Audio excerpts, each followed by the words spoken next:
Trump administration is under scrutiny over the Justice Department's handling of the release of files related to convicted sex offender Jeffrey Epstein.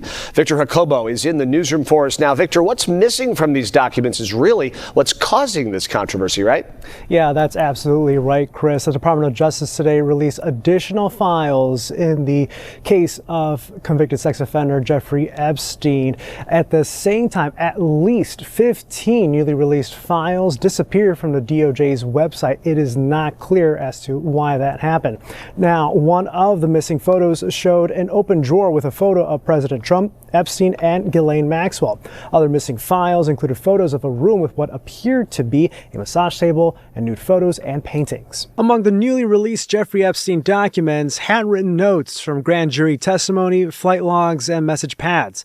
The thousands of records released since Friday are largely redacted, over 500 pages fully blacked out. We need to have oversight hearings. We will send letters demanding more transparency. The Justice Department did not meet Friday's deadline to release all files from its investigations into the late convicted sex offender. All right, people. Welcome back to Jack Mockler.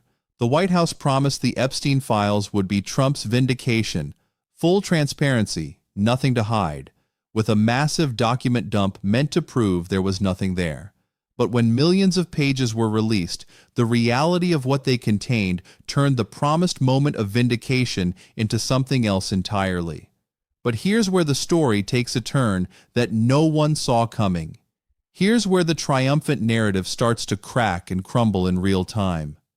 Because buried in that massive release, hidden in plain sight, or more accurately, hidden from plain sight, was a gap, an omission. As required by law, saying the delay is in part to ensure victims' information is protected. Republican Congressman Thomas Massie, who co-sponsored the legislation, posted on social media the Justice Department's release, quote, grossly fails to comply with both the spirit and the letter of the law.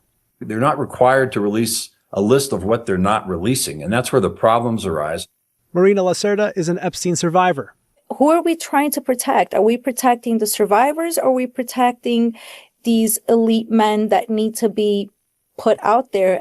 This photo of a missed call message from Donald Trump was also released today.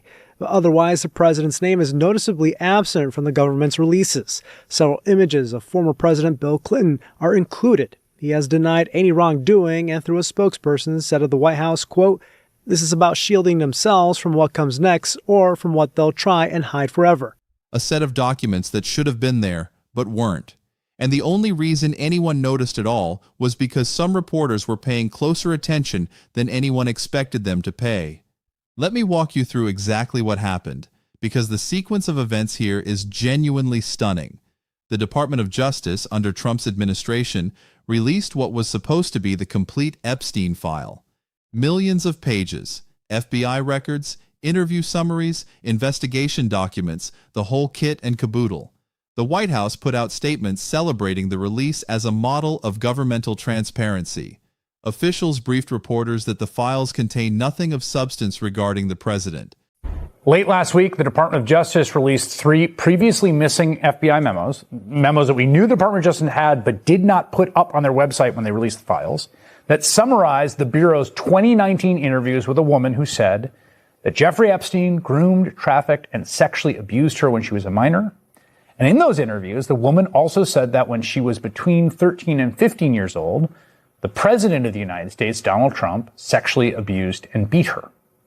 The FBI seemed to take these accusations seriously enough that they interviewed the same woman 4 times, producing these FBI memos, which contain a bunch of details that are, let's say, they're verifiable, but were not verified, meaning it's possible to use available public records to just start to cross-reference some of the factual assertions she makes when describing her abuse and the situation. And that is exactly the kind of investigation that South Carolina newspaper, the Post and Courier, undertook with this enterprise reporting. They were able to verify a number of the women's claims about her background, her family, using things like court records, police reports, old print reporting, and property records. Just wild, unsubstantiated claims that didn't hold up under scrutiny. The message was clear. Case closed, move along, nothing to see. Except there was something to see. Something that the White House apparently didn't want anyone to see. something that had been sitting in the files all along, but somehow didn't make it into the public release. FBI 302 forms, the standard formal documents that federal agents fill out after interviewing witnesses and sources, documenting a series of interviews from several years ago with a woman who had a story to tell, a story about Jeffrey Epstein and about Donald Trump. According to these documents, which finally saw the light of day after reporters started asking pointed questions, Donald Trump has consistently denied wrongdoing, any wrongdoing, when it comes to Jeffrey Epstein. And the Post and Courier, I should be clear here, does not substantiate the woman's allegations about Trump. In fact, the paper reports, quote, of the details the Post and Courier found supported by public records, none related directly to the alleged victim's claims about Trump. But this new reporting shows that this woman's story is, let's just say, not a completely fictitious or fabricated account, right? It's not disproven. It's not dispositively ruled out based on facts here. The paper reached out to the woman and her lawyer. They did not respond. Joining me now is Marilyn Thompson, veteran investigative reporter at the Post and Courier, who dug into public records to publish that story with her colleague, Mitchell Black. Marilyn, I just want to start by praising the work that your colleague, Mitchell Black, who I know was running around doing sort of shoe leather reporting on this, and you have done on this, because my first thought when I read through these documents, I read them a number of times, is, okay, there's some basic assertions here that should be in the public record that we can start to sift through. So tell me what you started to look for and what you found. This woman told FBI agents that Epstein introduced her to Trump when she was a minor, not an adult, not someone who could consent, a girl between her early and mid-teens. She told agents that Trump forced himself on her. She described a physical confrontation. She said she fought back, that she bit him when he tried to force her to perform a sexual act. She told the FBI that after her encounters with both Epstein and Trump, she started receiving threatening phone calls she believed were intended to scare her into staying quiet. Now pause right there. Let the weight of that settle. These aren't anonymous internet posts. These aren't secondhand rumors or tabloid gossip. These are official FBI documents, created by federal agents, during formal interviews, memorialized in the Bureau's own investigative records, the kind of documents that carry the institutional authority of the United States government. And they sat in a file somewhere, unseen by the public, while the White House was holding press conferences declaring that the Epstein files proved there was nothing to any of the allegations against Trump. The woman wasn't interviewed once and dismissed. She was interviewed 4 separate times, 4 separate FBI interviews, 4 separate 302 forms documenting what she said. Think about what that means for a moment. Federal agents don't keep going back to someone they've decided is lying or making things up. They don't conduct 4 formal interviews with a witness they consider incredible. They take the initial statement, file it away, and move on to more promising leads. But here, the FBI kept coming back. They interviewed her once, then again, then again, then a 4th time, each time documenting more detail, more specifics, more of her account. And here's the detail that turns this from a disturbing story into an absolute political wildfire. When the DOJ made its massive public release, the one touted as full transparency, the one that was supposed to bury all the Trump-Epstein rumors forever, only one of those 4 interview summaries made it into the public dump. Just one. And guess which one it was? The interview that contained no allegations against Donald Trump. That one sailed through the release process without any problem. Correctly categorized, properly included, fully visible to anyone who wanted to read it. The other 3? The 3 that contained specific, detailed allegations of sexual assault against the sitting president? Those were mysteriously absent, missing, withheld. The DOJ's explanation? They had been incorrectly categorized as duplicate records and therefore inadvertently withheld from the release that was supposed to show everything. An administrative error, a simple mistake in the chaotic process of sorting through millions of pages. Nothing nefarious, nothing intentional. Just good old-fashioned bureaucratic confusion. Now, I want you to think about that explanation for just a moment. Really think about it. Out of 4 interview summaries, The one that was politically harmless made it through without any problem. The 3 that were politically explosive, the 3 that directly implicated the president in serious criminal conduct, were all somehow mislabeled as duplicates of something they clearly are not duplicates of. All 3, not 1 or 2. All 3 of the damaging documents got stuck in the administrative error. The one safe document sailed right through. That's not random. That's not what an accident looks like. That's a pattern, a directional pattern where the harm flows in only one direction. The White House, of course, has a response. Press Secretary Caroline Leavitt put out a statement calling the woman's claims completely baseless and backed by zero credible evidence. The DOJ issued its own statement describing the allegations as untrue and sensationalist claims that were submitted to the FBI just before a major election. The argument goes like this: if these allegations had any credibility, if there was anything to them at all, they would have been used against Trump before now. Prosecutors would have brought charges. The media would have run with the story. The fact that nothing happened proves the whole thing is made up. But that argument, if it were credible, it would have been charged, falls apart the moment you apply it to the actual history of the Epstein investigation. Because the Epstein case is, if nothing else, a masterclass in how powerful people can avoid accountability even when credible evidence exists. For years, Epstein faced allegations from dozens of women. For years, prosecutors had evidence that should have put him away. And for years, nothing happened. Not because the evidence wasn't credible, not because the women were lying, but because Epstein had connections and money and lawyers and the kind of institutional protection that money and connections can buy. The absence of charges was never proof of innocence. It was proof of power. And that context matters enormously here. Because what we're seeing with these documents isn't an isolated incident.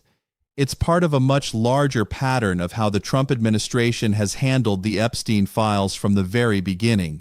The transparency that was promised turned out to be selective. The full release turned out to have gaps. And those gaps didn't affect random documents. They affected the documents most damaging to the president. Let me tell you how the omission was actually discovered, because this part of the story is almost too wild to believe.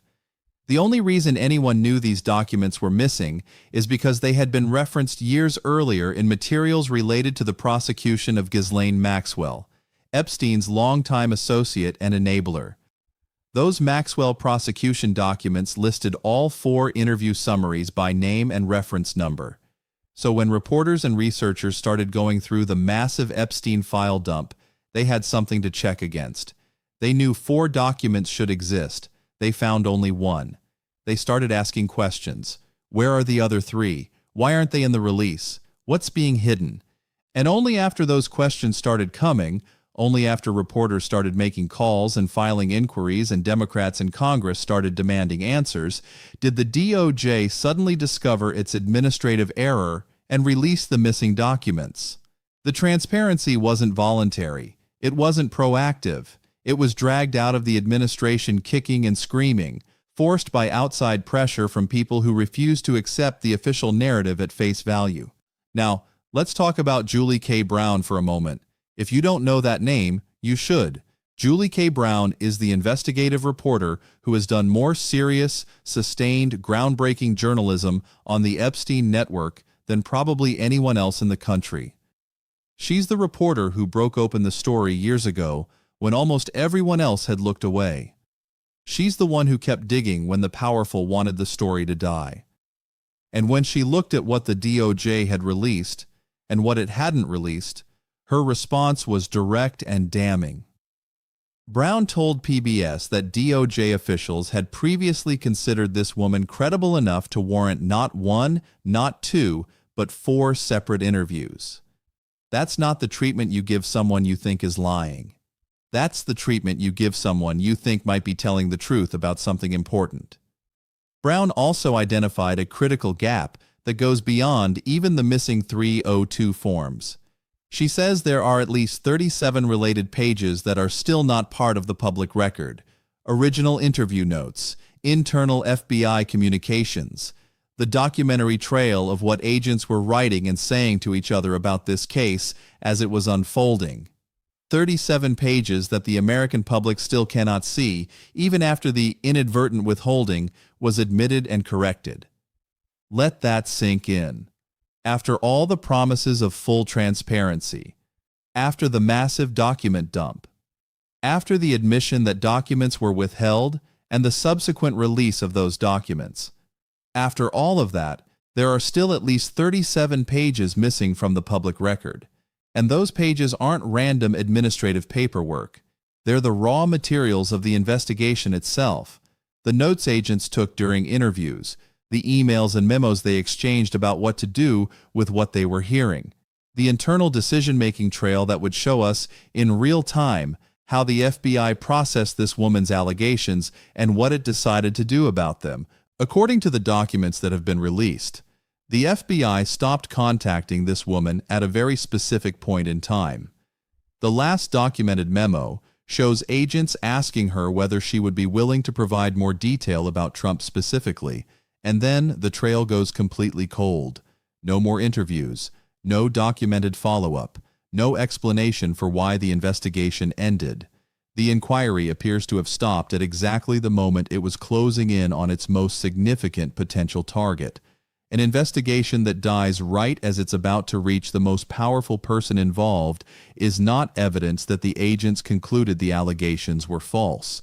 It's evidence of something else entirely, something that the missing 37 pages might help us understand. Now, I need you to appreciate the full institutional weight of what we're talking about here. FBI 302 forms aren't casual documents. They're not rough notes or unofficial records. They are the formal, permanent official documentation of what federal agents learned during their investigations. When an FBI agent sits down with a witness and conducts an interview, everything of substance from that conversation gets written up in a 302. That document then becomes part of the federal investigative record. It can be used in court. It can be referenced in prosecutions.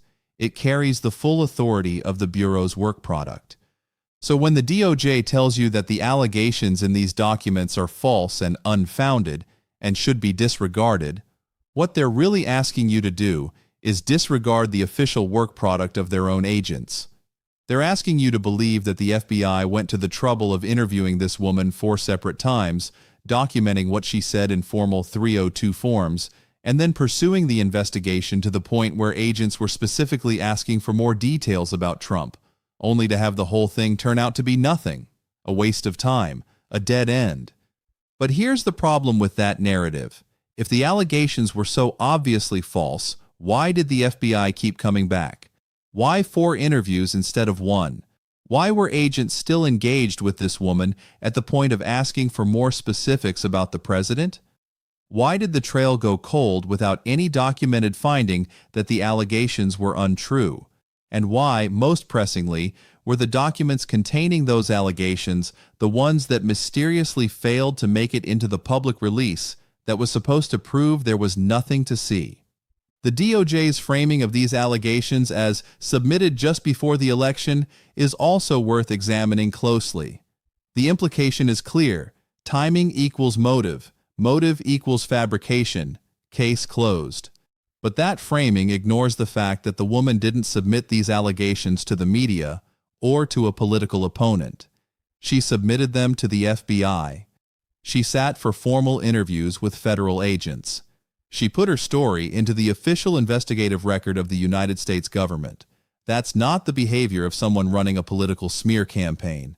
That's the behavior of someone trying to tell her story to the only institution that might have the power to do something about it. And let's not forget the broader context of how the Justice Department has been operating. We've documented extensively how the independence of the DOJ has been compromised, how political pressure has been applied, how the normal walls between the White House and prosecutorial decision-making have been breached. That context matters when we evaluate the claim that the most politically damaging documents in the entire Epstein file were accidentally mislabeled and inadvertently withheld. It matters because the institution making that claim is not functioning as a neutral, independent arbiter of facts. It's functioning as an extension of the political operation it's supposed to be separate from. So where does all of this leave us? Let me lay out the landscape as clearly as I can, because the pieces here connect in ways that are genuinely alarming once you see the full picture. First, the pattern of what was withheld versus what was released remains the single most important fact in this entire story. The one document that made it through the release process without any problem was the one that contained no allegations against Trump. The three documents that were held back as incorrectly categorized duplicate records were the three that contained specific, detailed allegations of sexual assault against Trump. That is not a random distribution. That is not what an administrative accident looks like. That is a directional pattern in which the politically dangerous material gets stuck and the politically harmless material flows freely. In a release that the White House was actively promoting as a demonstration of full transparency, the most sensitive document somehow didn't make the cut. And the explanation for that, a simple mislabeling error, has been met with widespread skepticism from reporters, from Democrats in Congress, and from anyone who understands how document review processes actually work. Second, the DOJ's simultaneous release and dismissal of these documents represents an extraordinary institutional moment. The Justice Department is now in the position of publishing its own agents' official investigative records while simultaneously instructing the public to disregard what those records contain.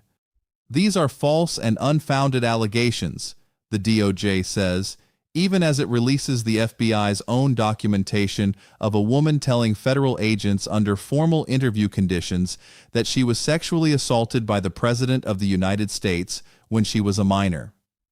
The department is asking you to believe that its own agents went through the process of interviewing this woman 4 times, writing up formal 302 forms each time, pursuing the investigation to the point of asking for more details about Trump, and that all of this effort led nowhere because the allegations were simply made up.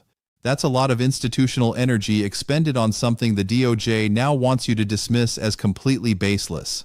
Third, the 37 missing pages that Julie K. Brown identified are the next chapter of this story, and what they contain matters enormously. Original interview notes, internal FBI communications, the actual documentary record of what agents were writing and saying to each other about this case as it was unfolding.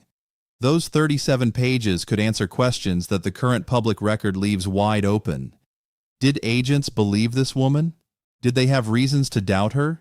What did they discuss internally about how to handle allegations involving someone who might become a candidate for the highest office in the land?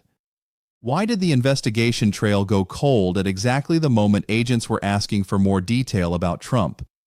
The answers to those questions are sitting in those 37 pages somewhere, or in the internal decision-making processes that those pages document. And until those pages become public, the full story remains incomplete. Democrats in Congress have already made clear that they want those pages. They want the unredacted versions of all the materials that have been released, and they want a full accounting of the internal communications that are still missing from the public record. Because if those 37 pages show agents debating internally how to handle allegations against a person who would become president, and ultimately deciding to stop the inquiry in a way that is not documented in any of the public materials, that is a fundamentally different institutional story than a bureaucratic mislabeling accident. That is a story about how power protects itself, about how investigations get shut down when they get too close to the powerful, about how the system fails the vulnerable when the vulnerable come forward with allegations against the mighty. And here's the thing that makes this story so politically devastating for the White House, regardless of what you believe about the underlying allegations. Even if every single thing the DOJ says about these allegations being false and unfounded turns out to be accurate, the damage here is not primarily about the truth or falsity of what the woman told the FBI years ago. The damage is about the pattern of document management. The damage is about the fact that a release actively sold to the American public as full transparency was missing the 3 most sensitive documents in the entire corpus. The damage is about the directional nature of what was withheld versus what was released. The politically harmless document makes it through. The politically explosive documents get stuck. The damage is about the 37 pages that are still missing even after the inadvertent withholding was admitted and the documents were finally released. And the damage is about the specific moment in time when the FBI was asking this woman whether she would provide more detail about Trump specifically. And then the trail went cold without any documented explanation. Each one of those individual facts creates a question that the official narrative does not satisfactorily answer. And the accumulation of those unanswered questions is what makes this story continue to matter, regardless of what the DOJ says about the underlying allegations. Because the DOJ saying the allegations are unfounded and false is the DOJ evaluating its own conduct and reaching a conclusion favorable to itself. And in a political environment where the independence and neutrality of the Justice Department are already documented as compromised in specific and public ways, that self-evaluation is not a substitute for independent scrutiny. It's the beginning of a conversation, not the end of one.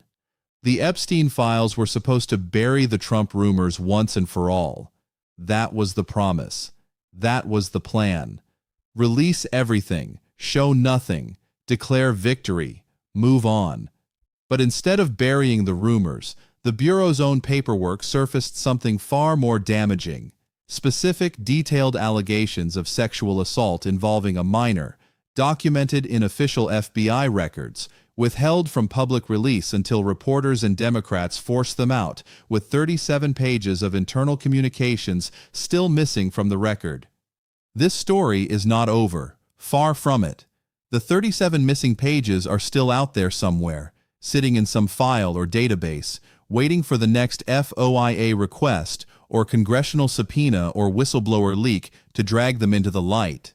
And when those pages finally see the public eye, they're going to matter enormously for everyone trying to understand what the FBI actually knew and what decisions were made about what to do with that knowledge.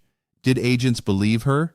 Did they have corroborating evidence? Did someone higher up order the investigation to stop? Did the case die because it wasn't credible, or because it was too credible, pointing too directly at someone too powerful to be touched? Those questions don't have public answers yet. But the pressure is building. Reporters are still digging. Congress is still demanding answers. The 37 pages are still out there.